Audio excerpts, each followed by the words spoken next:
my friend, welcome to the Art of Online Business podcast. My name is Rick Mulready, and I'm an online business coach. I'm an ads expert, and most importantly, I'm a dad. And this show is where we help established online course creators and coaches create more profit, more impact with less hustle. All right, let's get into it. Hey, my friends, if you are feeling overwhelmed in your business right now, or if you're feeling stuck in your business, which is something I hear all the time, if you're unsure of what next steps to be taking in order to grow and scale your business, if you want to increase your profit and have a bigger impact in your business with less hustle, right? This is not about adding more hours and hustle to what you're already doing. Then my accelerator coaching program may be exactly what you need to help you get unstuck and optimizing your business towards 7 figures and beyond. Okay. Accelerator is for established online course creators and coaches who are already averaging at least 7 to 8K per month in your online business, but you're spinning your wheels. You are likely feeling overwhelmed and you're doing all of the things and you're not really sure what next steps that you need to be taking in order to increase your profit, increase your impact without working longer and harder, right? Accelerator is a super unique coaching program because it is a one-on-one coaching program, group coaching program, and mastermind experience all wrapped up into one program. This is application only, and we are open for applications. So if you want to learn more and apply for Accelerator, just go to rickmulready.com/accelerator. All right, my friends, let's dive into it. All right. What's up, my friends? Welcome back to the show. Today's another quick tip episode here on the podcast. And I wanted to talk about and share with you a very simple question that could drastically change your business. And I mean, change your business for the better, right? Not for the worse. Okay. And that question is, where are my sales coming from? Where are my sales coming from? It sounds like super obvious question to be asking yourself, right? But so many people that I come across and we start working with, for example, maybe they might be asking this question, but they don't know the answer to it, right? So how can you, I always talk about do more of what's working, right? Find out what's working and do more of it. We don't have to reinvent the wheel every time. And so how can you do more of what's working if you don't know where your sales are coming from? And if having a bigger impact in your business and creating more revenue and profit is important to you, my friends, you've got to know your numbers. And let me repeat that. You have to know your numbers in your business. This is about tracking and using the data in your business to make smarter business decisions. And remember, I've talked about this a lot here on the show, that data is neutral. Data means nothing. It has no meaning other than the meaning that we give to it, right? So we can look at results from a promotion that you do. Let's just say you do $100,000 in your promotion. And you look at that $100,000 has zero meaning other than the meaning that you give it. And you could look at that $100,000 and say, holy cow, that's amazing that we did $100,000 in this. And somebody else could look at that and say, oh man, we only did $100,000 in this. What happened? What went wrong? Right? So the data in your business is neutral. It means nothing other than the meaning that you give to it. In the kickoff 90-day strategy call that I do with new members of our accelerator coaching program, this is one of the first things that I dive into. I say, do you know your numbers? And because without this insight, right? Because without having any kind of knowledge of what your numbers are in your business, growing and scaling is going to be very difficult. And for this episode, the context of this episode, I'm going to be talking about knowing where your sales are coming from. So the data from your funnels, if you're doing launches, if you're doing email marketing, if you're doing, driving people from a podcast, for example, over to a lead magnet, that sort of thing. In this episode, I'm not going to be talking about knowing your business numbers, right? So the health of your business. I'm talking, and this is a vital part, obviously, of the health of your business, but specifically, I'm going to be talking about, do you know where your numbers are coming from? Do you know where your sales are coming from? And how do you do that? Okay. Because again, without the insight, without you knowing what your lifetime customer value is, right? And being able to compare the data from one specific marketing source, for example, like email marketing or a webinar or an evergreen funnel or whatever it might be. If you don't have this data, you have no insight into being able to make smarter business decisions to double down, for example, on what's working, right? And you can use data tracking tools out there. There's plenty of them. And each, says they're the best, right? But I found them to be personally not very user-friendly and overpriced in my experience over the years. And by the way, on these data tracking tools out there, none of them, contrary to what they say, none of them solve, the whole Apple iOS 14.5 privacy tracking issues. Just because using that tool, it does not solve, it doesn't bypass anything. Okay. Just as a side note there. Okay. All right. So how do we start understanding where our sales are coming from? Well, I'm going to recommend just a few different things here. Really, really simple, because I'm all about simplicity, and you can make this as complex as you want it, but I'm not about complex. I'm about what would this look like if it were easy, right? I think it was Tim Ferriss that I first heard that question from, and I talk all about that. I'm always using that question when coaching our accelerator members. I heard it from Tim years and years ago. And so it's a perfect question to ask yourself, okay, I want to know where my sales are coming from. What would that look like if it were easy? Well, the first thing that you can do is you can create unique landing pages and funnels in whatever tool that you're using, right? So if you're wanting to get started with tracking your marketing sources, one of the easiest ways to do that is to have unique landing page funnels for your different marketing channels, right? It's a little bit more labor intensive because you're creating one landing page funnel, for example, and then you're duplicating it however many times that you want.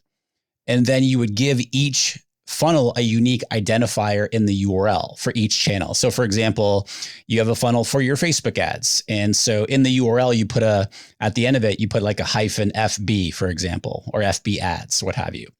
So that's a super easy way to do it, right? You can absolutely be doing that. And if you're running ads, and I've talked about this here on the show quite a bit before, is you should absolutely have a unique funnel that you are sending people to from your ads, so that you have an additional standalone data point to compare to the numbers that are going to be very off inside of Ads Manager. Although Facebook came out recently and said that they have reduced the percentage difference in the numbers that we see in Ads Manager, meaning it's getting better. That's what Facebook is saying, right? Haven't quite seen it yet. So anyway, so you can use the unique landing pages, creating unique funnel in whatever tool that you're using. That's a super easy way to do it. And then you just put a unique identifier in the URL for each channel.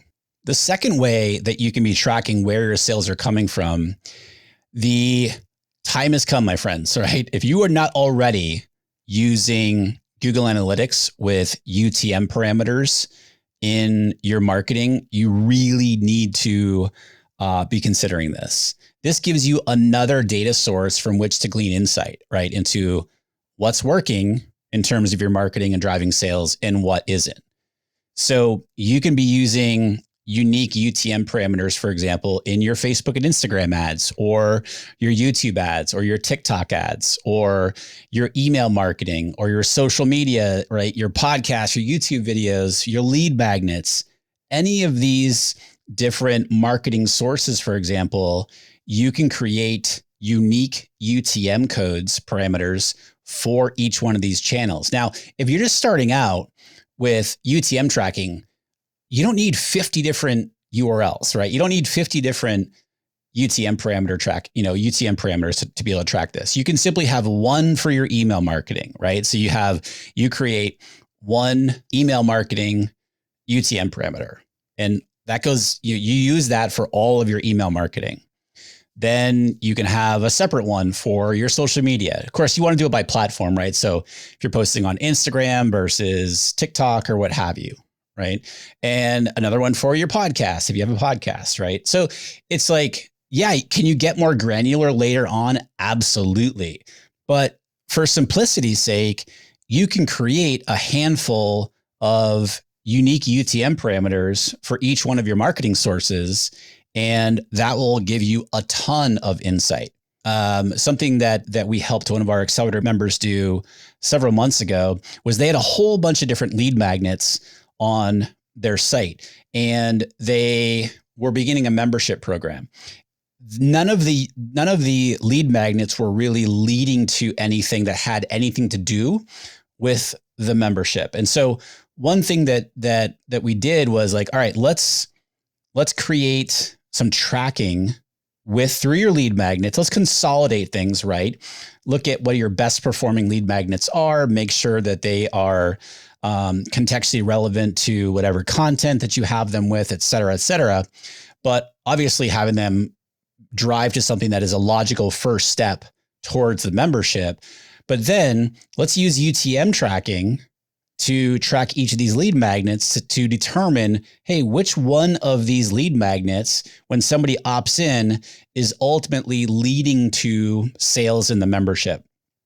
And they were able to really dial this in, and they get a ton of organic traffic, and they were really able to dial this in and see huge growth in the number of new subscribers to the membership, new members in the membership. And a big part of this was being able to track specifically where people were coming in. And then depending on where people were coming in, how many of those people were actually signing up for the membership per lead magnet source. So knowing this stuff, my friends, is critical to being able to make smarter business decisions in your business, right? And then a third option, I don't want to give you these are the top three simple, super simple ways to do this that you can get started with right away, right? And the third option, so I've talked about it here before. I'm going to be talking more about it up on the podcast. I'm going to have the founder on to talk about evergreen webinar funnels, et cetera. But we love and use 10xpro.io in my business for all of my funnel building, my landing pages. It houses all of our trainings, et cetera. So if you're using 10x Pro, it has a unique URL source tracking built right inside your dashboard, right? So for example, in just a few clicks, you can create a unique tracking URL for a lead magnet, for example, or an email marketing campaign, et cetera. And then you can even assign dollar values to the URL if you want. Then when people start opting in and purchasing, et cetera, using these unique URLs that you've set up inside of 10x Pro, you just review the results right there in your dashboard. So they make it really, really easy to do, source tracking, which is what we're talking about here, allowing you to answer the question, where are my sales coming from? Right. And by the way, not only do I use it, I'm also a proud affiliate of 10x Pro. So if you want to see how it can help simplify and consolidate many of the back-end marketing tools in your business, then I invite you to go to rickmulready.com/10x Pro, the number 10, the letter X Pro, and you can check out 10x Pro right there. So those are three ways to really, really simply answer the question, to give you more insight, to know where are your sales coming from. And then lastly on this, you're going to want to create a spreadsheet, right? Where you can track all of your data so that you can review and analyze it and dig into it to see what's actually driving results and what isn't. And one final note on this, creating a spreadsheet and pulling data and so forth, your job as the CEO is to be reviewing and analyzing the data, not pulling it. Now, if you're running a solo show in your business and you don't have any help, well, you need some help there with your business. Then you're going to be pulling it yourself. But if you have a team, if you got people on your team, I want to highly recommend that you create an SOP around what data that you want to see from, the different marketing channels, the different campaigns that you are running in your business, for example. Create an SOP around it, what you want to see and where to find that data, how to pull it. And then somebody else on your team is able to follow that SOP and they do the gathering of the data, so that when you go to review your scorecard, every Monday morning, for example, or your data report with all your numbers and so forth, everything is ready right there for you. And even better, if you want to take that to the next level, if you have an integrator or if you have an OBM, for example, in your business, have them review the data before it even gets to you. And then they come to you with their analysis, with their ideas, with their insight. And that makes it even more powerful. Right. And so that, my friends, is the simple question that can quickly change your business. Where are my sales coming from? So if you don't have insight into this right now, follow what I've just shared with you here today. Start implementing that so you can get some insight right away into, hey, what's working in my business? I'm doing all these things. I have no idea what's actually working. You got to know what's working so that you can do more of what's working. That is what's going to allow you to grow and scale and increase your profit and increase your impact without doing more, right? So with less hustle. All right, my friends, thank you as always for listening to today's episode. Super appreciate you. Have an amazing one. And I'll see you right back here for the next episode here in the Art of Online Business podcast.